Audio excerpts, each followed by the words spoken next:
Hey y'all, hey. We are back for another review. I've been gone for a minute. Now I'm back with the jump off. I've been missing for quite some time. So what I'm gonna do is just jump back in on season 3 of Sisters, episode 3, just because I don't have time to go all the way back and do all the other stuff. There's plenty of other YouTubers that are reviewing the same show, so go check those out if you want to catch up. But we're just gonna jump right into it. Sisters, season 3, episode 3. So Zach rescued some lady's purse from a plane, and she's just eternally grateful. And she's all giving him this wonderful stock tip that nobody's supposed to know about, but somehow she entrusted the secret to him. Yeah, sure. So instead of giving him a tip, she gives him a stock card with her information on it, and claims it's gonna be worth a lot of money soon. Blah blah blah.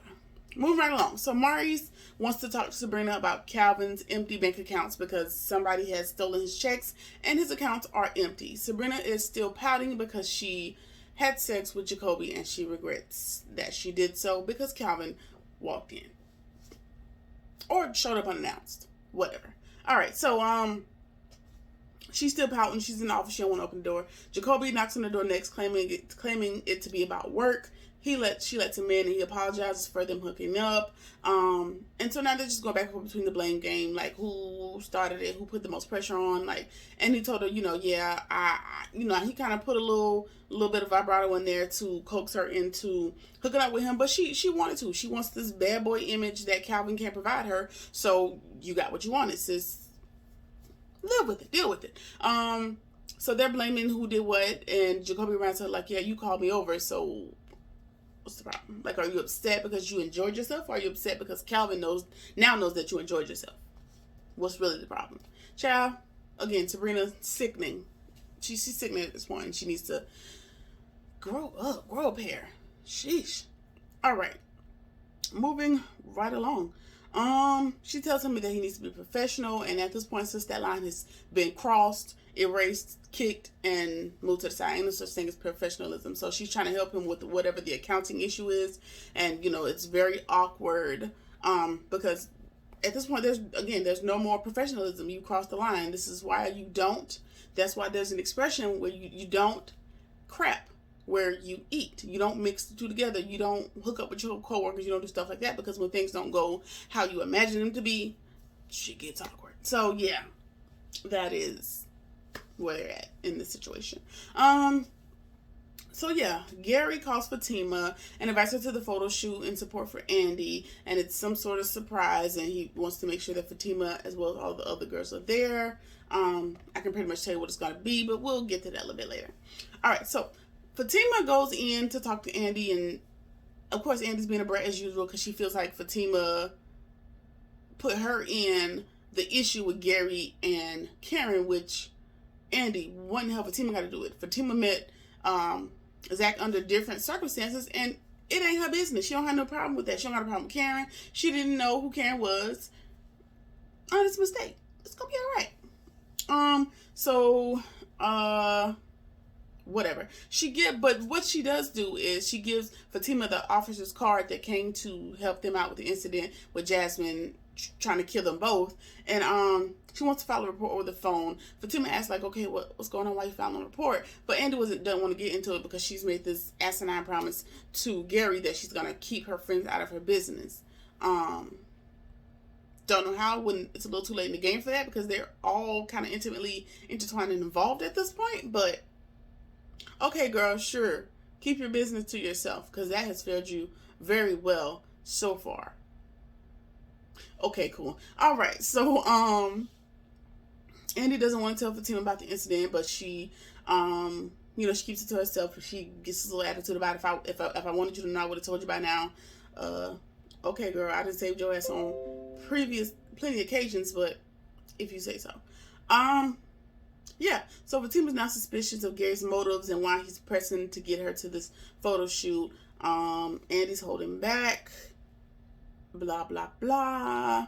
She doesn't want Fatima to come off to her as her other friends have come off. So what I deduced is, Andy, you don't want people to keep you realistic, keep you grounded, and tell you the truth because you are on cloud nine, because you're in love with Gary. Okay, girl. Sure, whatever. So Fatima invites herself to the photo shoot. They are going to the photo shoot. Lovely, wonderful, fantastic. All right. So Calvin shows up at the bank. He had just left the ATM and realized that his account's overdrawn. If you had listened to Maurice when he was trying to tell you, you would already know that it's overdrawn and he was trying to help you get it fixed. Now you're in a position where it can't be fixed by anyone other than Sabrina. And you have to suck it up and go talk to Sabrina. So Jacoby is still in the office. The words are exchanged, and Calvin and Jacoby end up fighting. And Calvin gets smacked. He gets all the testosterone. What? He gets all the testosterone slapped up out of him, and he does this high-pitched scream, this twirl, and is out for the count, honey. Calvin has been knocked out of here.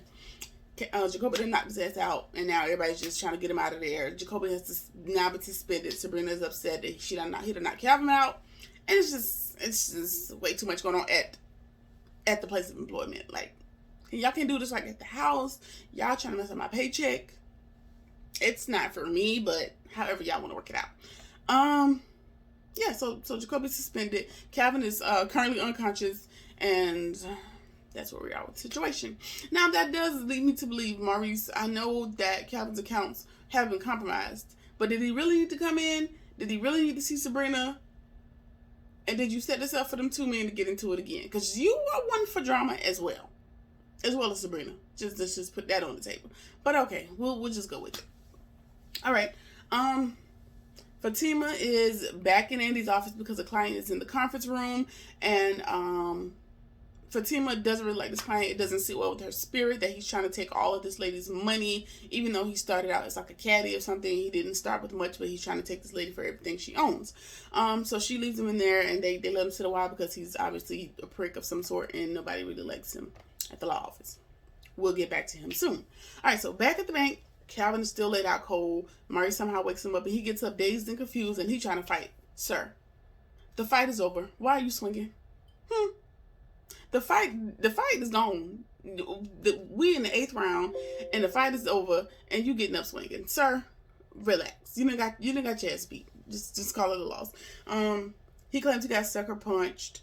Sabrina has reversed all the charges. Now they're exchanging words. Sabrina's suspicious that Maurice set up the whole thing, which I am inclined to believe as well. Calvin storms out, whatever.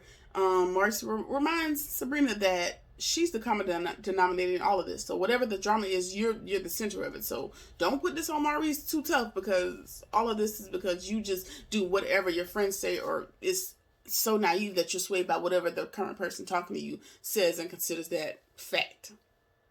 Is the gist of your personality, Sabrina. So yeah, Mr. Victor. Mr. Victor is the guy that was sitting in Andy's office waiting on him.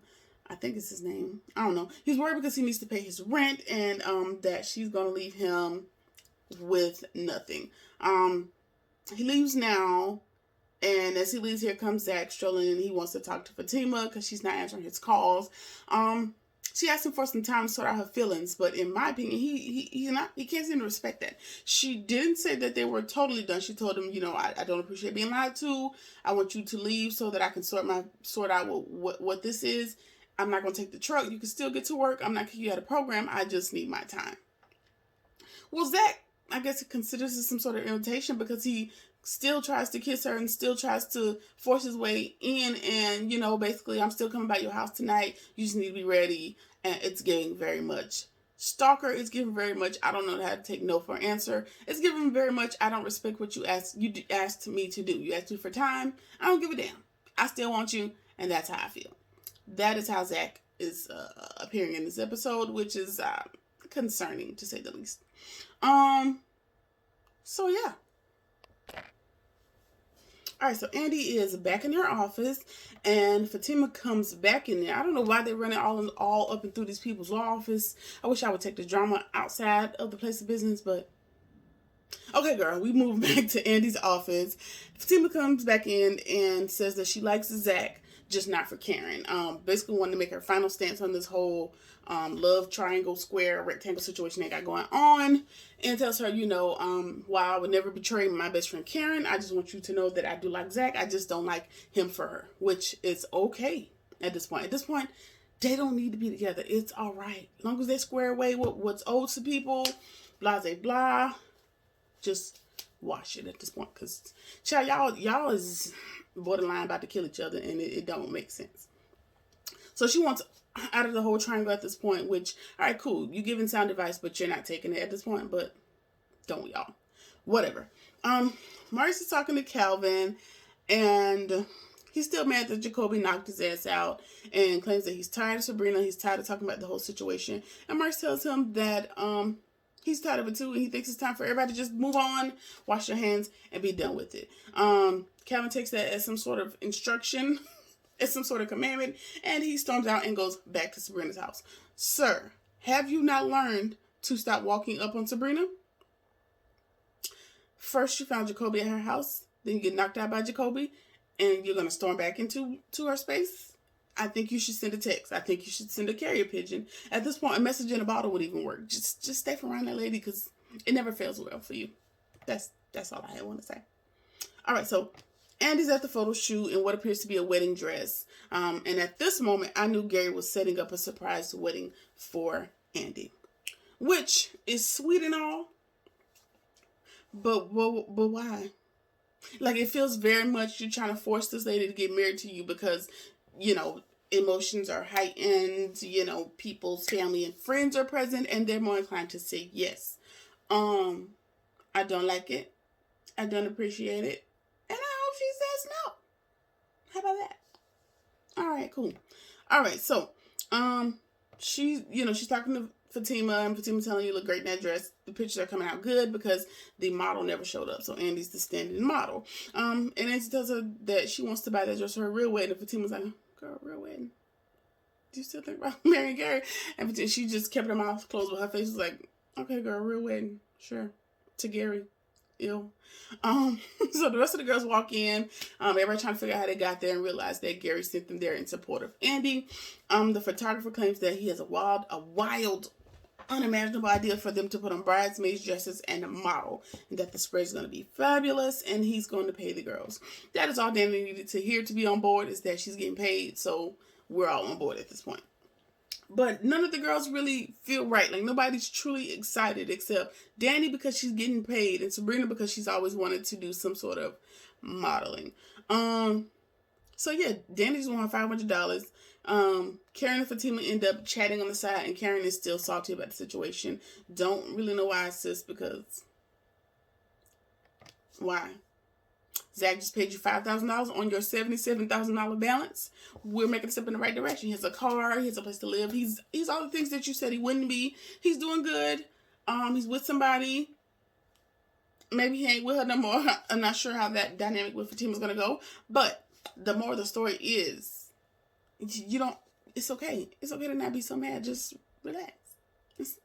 Okay, girl. It just would have been, one less person I got to worry about. Congratulations, and may the force be with you. That's just would have been the gist of it for me. All right, anyway. Zach shows up at the white lady's purse that he rescued from the plane. Turns out, I think she's a senator. But before we learn that information, he does go to see what this wonderful offer is, and she offers him a drink, and he's weird. He's looking like, something ain't right. As he should be. Black men in hotel rooms by themselves with white women don't really fare well. Sorry. But I'm not sorry. So she admits that she's a little tipsy and asks if he knows Senator somebody. So I think, if I put it together correctly, the man that is seeing Andy is a senator. And he's this lady's husband. And he's trying to take her for everything she has, if I'm not mistaken. Maybe she's a senator. I don't know. But she tells him that her husband has been doing insider trading, and she wasn't supposed to know, but she does know about the information. And what she tells Zach is, in order to avoid her husband taking her for everything she's going to give Zach $50,000 to put on the stock that she knows is going to make so much more money. It's going to make $500,000 or whatever the number is.